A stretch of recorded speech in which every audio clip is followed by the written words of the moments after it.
Bienvenue dans cette nouvelle série de capsules vidéo. Nous allons voir aujourd'hui comment trouver très rapidement une problématique pour faire un commentaire de texte à l'écrit pour le bac français. Et tout ça en quelques minutes à peine. Ce sera pas toujours très académique, mais en tout cas bien pratique. Tout d'abord, il nous faut apprendre un seul modèle de problématique type. La question suivante, quels sont les enjeux de ce texte? C'est aussi simple que ça. Alors bien sûr, il faut au préalable analyser le texte et lister les principaux enjeux du texte, bien sûr. Prenons par exemple le même texte que nous avons utilisé dans une autre vidéo, les lettres persanes, la lettre 99 de Montesquieu. Je te laisse relire rapidement le texte de façon à ce que ce soit encore plus efficace.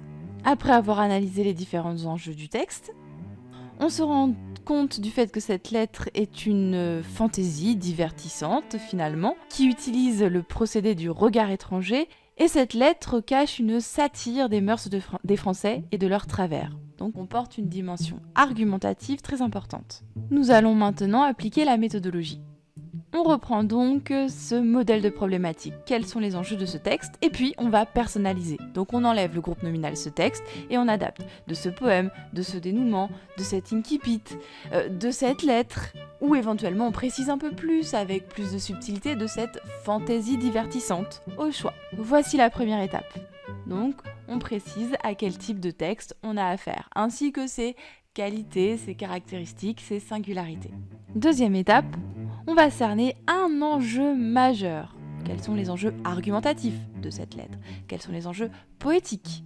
Ou encore les enjeux lyriques? Ou enfin les enjeux rhétoriques? Bon, pour notre texte, nous allons garder l'adjectif argumentatif. C'est ce qui nous intéressera le plus dans ce texte. Ce qui donne donc quels sont les enjeux argumentatifs de cette lettre. Et là, on obtient à coup sûr une problématique extrêmement littéraire, qui nous évite absolument la paraphrase et qui fera, croyez-moi, plaisir au correcteur ou à votre professeur de français.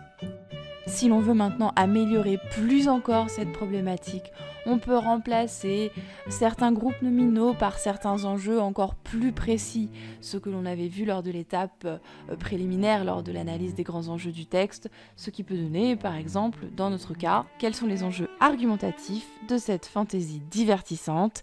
Si on a envie de préciser, on peut éventuellement rajouter une subordonnée relative qui utilise ici le procédé du regard étranger. Ce qui nous donne donc un résultat absolument complet, une problématique extrêmement riche. Maintenant, le commentaire est à faire.